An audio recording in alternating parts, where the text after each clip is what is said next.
You know, I didn't want to be the one to tell you this, but a lot of y'all got kind of weak mental. But good thing I'm here. Hi, I'm Flow State. I'm an RLCS mental performance coach. And intros are kind of stupid because you already read the title, so you already know what I'm going to be talking about. So let's just get right into it. Number one is you can't control your emotions. Yeah, it's a pretty common misconception that learning mental toughness means learning how to control your emotions. But emotions are a subconscious response to stimuli. Something happens, and then oftentimes before you can even process what happened, your brain has already started an emotional response. This process is generally out of your control, so mental toughness is not about learning how to control those emotions, but rather about learning how to control your reaction to those emotions. We'll get more into this concept a bit later, but let's move on to number two, which is when it comes to competition, it doesn't matter who's better. You ever lose to someone who's clearly kind of worse than you? You don't actually have to be a better player than your opponent to beat them in a game. You see, skill isn't a number like a set point on a graph, it's more like a spectrum on a graph. And beating an opponent involves multiple things, like how your playstyle matches up against theirs, your mental toughness or your ability to adapt to your opponent's playstyle, and last and most simply, it just comes down to how well you're playing on that day versus how well they are. For example, you might play someone with a spectrum that's a little bit higher than yours, but they're not playing super well, and you're playing a bit better than normal, and so you beat them. So with all that in mind, who cares about being better? Because really, it doesn't matter who's better, it matters who plays better. This is the mindset that all top professionals have, and remembering this will help you be a lot more mentally resilient and be much more likely to pull off comebacks in your matches.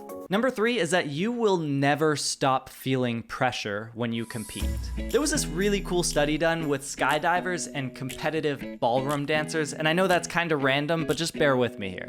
Researchers really wanted to see how people acclimated to pressure and stress. They tested the cortisol level, which is the stress hormone, in participants before they did 3 skydiving trips. The first one, obviously, people were pretty freaked out, and cortisol was really high. But interestingly enough, by the 3rd dive, people's cortisol levels were about at the point that someone would be at if they were just sitting in traffic, which is just kind of slightly annoyed. When it comes to competition, however, they found that levels of stress stayed pretty consistent no matter how often they did it. Even with experts, like professional competitors, they saw that their cortisol levels were extremely high before a competition. So knowing this, it means that stress and pressure is always going to be felt if you're competing. The way we get better at dealing with stress is to learn strategies and tactics to cope with it. That way we can stay focused on the task despite feeling terrified.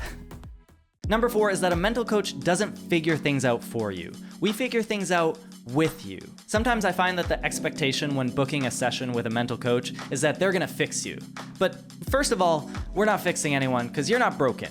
Everyone has mental stuff they need to work on. We're there to guide you through a process of understanding your weak areas and trying to give you strategies to grow them. But more importantly than that, a good mental coach is creative and patient. We keep trying. Some things work and some things don't, but we're here to go through that process with you. A mental coach is kind of like a personal trainer. You'll sometimes feel good after a session, sometimes you'll also feel really tired, but you'll also still have some good tools to try. But it's on you to actually use them. And unfortunately, everyone's different, so you're not gonna see gains right away, just like you wouldn't from working out one time.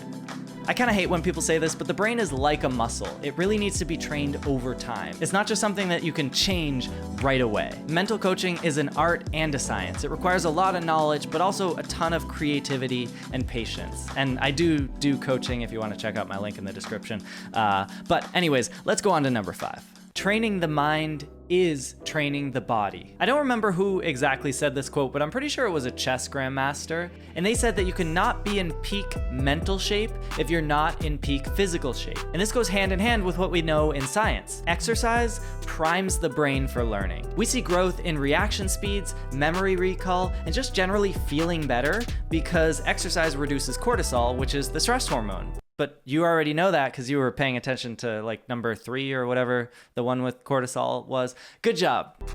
I actually did a video with Wayton where he tested this theory and went on to exercise for a few days and then perform in esports and see how he did. Go check that out. But I also have a buddy who did a real scientific study in Rocket League to see how exercise affects his performance in game. He found that when players exercised before they played, they actually learned faster and played a little bit better than if they hadn't exercised at all. This is why we're seeing a lot more professional gamers get more into fitness. Like my guy Pasha Biceps, who's literally a professional bodybuilder and a competitive Counter-Strike player, and a really good one at that. There's just no denying that exercise really does help you perform better in esports or any competition, really.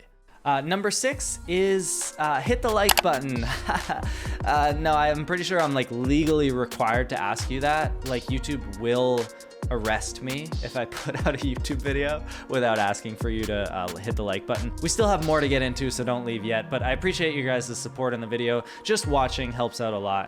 Oh, speaking of support, thank you to the patrons who supported this video. You guys are awesome. You already saw all this stuff a little bit early. Anyways, moving on to the real number 6, you will always lose focus, and that's actually a good thing.